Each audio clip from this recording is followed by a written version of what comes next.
Sejarah pengangkatan Nabi Muhammad SAW menjadi seorang Rasul. Selamat menyaksikan.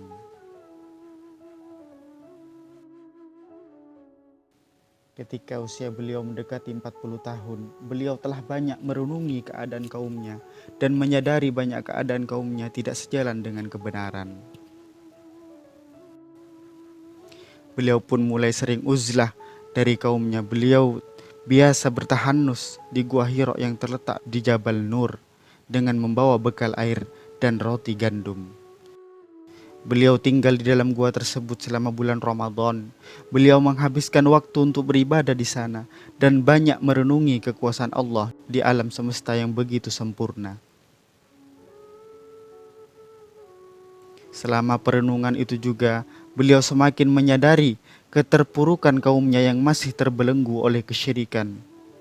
Namun, ketika itu beliau belum memiliki jalan yang terang dan manhaj yang jelas mengenai bagaimana jalan yang harus ditempuh. Ketika uzlah beliau memasuki tahun ketiga, tepatnya di bulan Ramadan, Allah Ta'ala menakdirkan ketika itu turun wahyu pertama kepada beliau dan diangkatnya beliau menjadi nabi. Malaikat Jibril turun kepadanya dengan membawa wahyu yang pertama. Malaikat Jibril datang dan berkata, "Iqra, bacalah." Beliau menjawab, "Ma'ana biqari, aku tidak bisa membaca." Nabi SAW menjelaskan, maka malaikat itu memegangku dan memelukku sangat kuat, kemudian melepaskanku dan berkata lagi, "Iqra, bacalah." Beliau menjawab, "Ma'ana biqari, aku tidak bisa membaca." Maka malaikat itu memegangku dan memelukku sangat kuat, kemudian melepaskanku dan berkata lagi, "Iqra, bacalah." Beliau menjawab, "Ma'ana biqari, aku tidak bisa membaca." Malaikat itu memegangku kembali dan memelukku untuk ketiga kalinya dengan sangat kuat, lalu melepaskanku dan berkata lagi, "Iqra bismi rabbikal ladzi khalaq.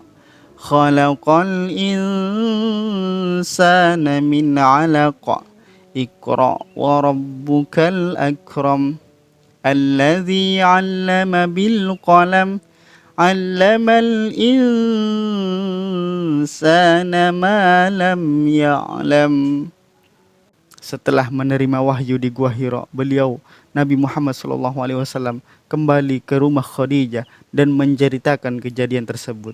Sebagaimana disebutkan dalam hadis Aisyah radhiyallahu an, beliau pun pulang dalam kondisi gemetar, bergegas hingga masuk ke rumah Khadijah. Kemudian Nabi berkata kepadanya, "Selimuti aku, zammiluni."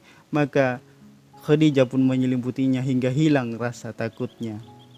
Setelah wahyu pertama turun, setelah itu wahyu berhenti turun untuk beberapa waktu. Masa-masa tidak ada wahyu yang turun ini disebut dengan masa fatratul wahyi. Dan sebagian ulama berbeda pendapat. Ada yang mengatakan 3 tahun, 2,5 tahun, dan ada yang berpendapat beberapa hari saja. Lalu setelah berakhir masa fatratul wahyi, turunlah wahyu kedua, yaitu Al-Mudaththir ayat 1-7. A'udzu billahi minasyaitonir rajim. Bismillahirrahmanirrahim. Ya ayyuhal muddaththir kum fa'anzir wa rabbaka fakabbir wa thiyabaka fatahhir warrujza fahjur wa la tamnun tastakthir wa li rabbika fasbir. Dikatakan seorang ulama, beliau diangkat menjadi nabi dengan Iqra dan diangkat menjadi rasul dengan Al-Mudaththir. Syekh Muhammad bin Abdul Wahab. Wallahu a'lam. Terima kasih, semoga bermanfaat. Amin ya rabbal alamin.